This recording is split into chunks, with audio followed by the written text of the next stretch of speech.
What is up, AVI? Welcome back to another video. Today we have here a 2023 Kia Sportage. Well, I mean Sportage EX trim. So I know there's like 8 trims and we're like somewhere in the middle, somewhat down. But today we're gonna do a full in-depth review. We're gonna check out the exterior and interior and show you all the quirks and features. So let's get on in with the exterior. All right, starting on the exterior, we have, first thing you see is a huge grille that dominates the whole front end. This is some nice gloss black material here with your accent silver along this dominates, like I said, dominates the front end. There is some off-roading trims which gives you a different front fascia down here and a little bit more ground clearance. This is a non-off-road trim, like we said, it's an EX. Coming along, we have some really cool running lights, which I think are probably second in the segment to the Hyundai Palisade, which looks like wings. These are still really cool though. Coming along now, we have 18-inch wheels. Different trims come in different rims and wheel sizes. It ranges from 17, 18, and 19 inches. So these are the 18. With the off-roading trims, you get the 19-inch rims. Coming along now to the side mirrors, you do have indicators in your side mirror, and these are heated and blind spot for all trims except for the base trim. So that's something to note.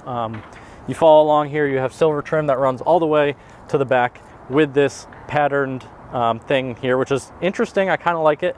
But I've seen this as that same gloss black on other models, so I'm not sure. Let me know in the comments below which model has the gloss black rather than the silver. Coming along now to the back, it is pretty cool with the high ground clearance in the back. It is a little bit plain here. You don't see much, you see 4X, which I assume means all-wheel drive, which is an option. One thing to note is you don't see the exhaust pipes from the back, which is a little bit strange for an SUV. You're not used to it, but maybe it's talking more about that electrification where everyone's not showing their pipes because there is no pipes, so maybe they continued that. Speaking of electrification, you can get all-wheel drive, you can get plug-in hybrid or hybrid. This is a naturally aspirated car, so there are 3 options for each of the trims. Another thing, you continue on with that gloss black on the tops, all along the sides, but that's pretty much it for the exterior. It's my favorite segment, manual gas cap. So this gets 25 city, 32 highway, and 28 total, and it'll go down a little bit for your all-wheel drive models. That's it for the exterior. Let's head on into the interior now. So before we head into the interior, let's check out what's under the hood over here. We have a 2.5 liter 4-cylinder engine producing 187 horsepower, 178 pound-feet of torque.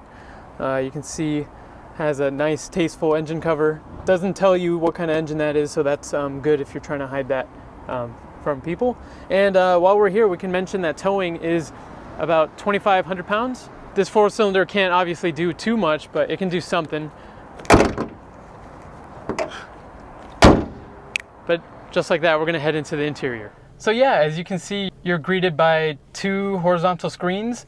They're fully almost wrapped around, but you can see there's like a divider, so it's not fully touchscreen. Only this side is. Let's start at the steering wheel. You can skip songs and tracks here.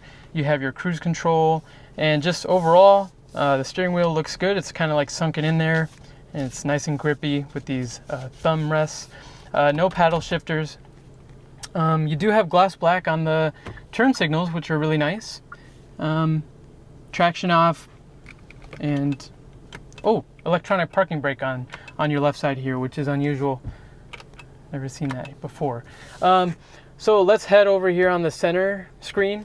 Right now you have your map, navigation, radio set up. If you do want to switch that, you just press this button, and right now you're in the climate control mode, which is kind of quirky. It's kind of nice.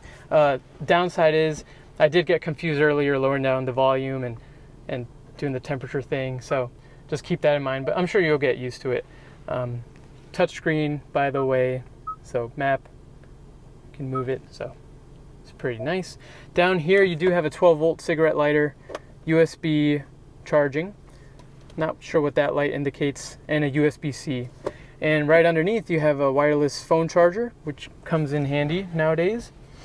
Down here by the Prindle you have heated front seats, and you also have a heated steering wheel, which is pretty nice for a EX trim, being the second in the line for trims.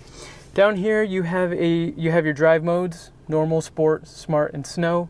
If you press that, you have locking capability. If you're doing off-road, you probably know that probably better than me. More off-road capability, you have downhill brake control, auto hold when you're at red lights. You just press the brake and it holds the brake for you. And you have your what do you call that? It turns off your engine at a red light, which is kind of useless. Parking camera when you're backing up, which is kind of cool. You can put that on as you wish. And cup holders. Right now we're in cup holder mode. We're gonna switch them off, and now you can fit more stuff in here, which is kind of quirky. And just to bring them back, just press these buttons, and you're good. Still got a lot of space in here. Everything is nice. You do get gloss black everywhere, which is a plus. I know they talk about fingerprints, but it just looks good.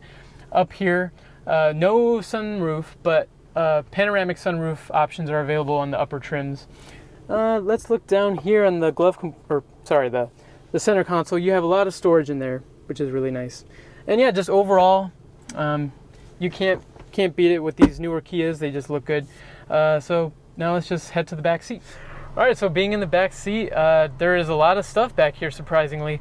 You get a nice cup holder here for bottles and drinks, things like that. Power windows, nice aluminum trim, door handles, and some gloss black. You do get pockets here behind the seats, which is really convenient. And you have coat hangers, or you can just coat or hang anything up there, really, if you like, hats and things. USB-C chargers on both back seats, or both front seats, but the back of them, which is really nice. I mean, and so much room here, being 5'10", 5'9.5".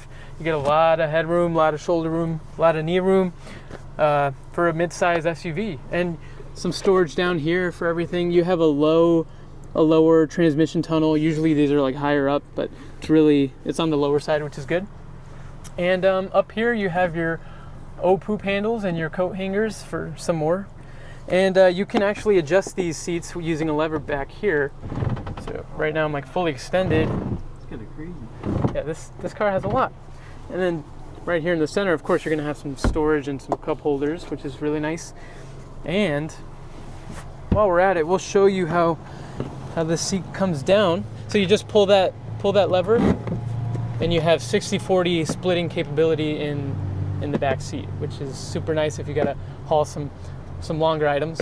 Speaking of that, let's go check out the trunk. Now on the back side here, we're gonna check out the trunk of the Kia Sportage. So we're gonna test and see if it's automatic liftgate. It is not. So it's electronic. You just press the button down here and you lift it up yourself. Nice big trunk space. It's got a lot. It has grocery hangers for your groceries. While you're there, it has a 12-volt cigarette outlet there. And you have these levers that can actually pull down the seats, I presume. Yeah, wow. And both sides. Awesome. We just need to have them come back up, but they don't. You have to go to that side and lift them up yourself. Trunk space is bigger than its competitors, the CR-V, the Mazda CX-30 or whatnot. Yeah, and down here you have a spare tire, which you don't see much anymore, which is nice. It comes in handy. And now if you want to close it, there's no button. You just use this handle and it closes. That way you don't get your fingerprints on the paint. Now let's try and wrap up this video back inside the car. All right, now I'm driving, and it's time to give the final thoughts on what we think of the Kia Sportage. First of all, I'm sitting in the driver's seat for the first time, and it's super comfortable. Like, if I were to do a blind test, you know, you would think it's like an Audi or something. The leather's really good. So that's kind of goes along with my final impressions, is I'm really impressed with what Kia and Hyundai are doing just as a brand. I think whatever they're bringing, this is like a cheaper, small compact SUV. It starts at about $27,995, I believe. And you get so many options for that. Like heated seats, obviously are options, but just the car itself is relatively affordable if you're coming into this segment. So I think it's a buy. If you're looking for something practical, as well as has all your amenities that you're really looking for. Like I can't think of something, it has, you know, the backup camera, the sensors, all that stuff is stuff that I would look for as a car if I was buying a reasonable priced everyday driver. So I think it's a buy. Good job Kia, good job Hyundai doing your similar kind of things. They share same platforms, I believe. So I think it's a buy. Please comment down below if you guys would buy this, or maybe you get something else, maybe a RAV4 or CRV, anything like that, which are a little bit more expensive. But put us the comments down below. Please continue to support us. And just like that, AVI out.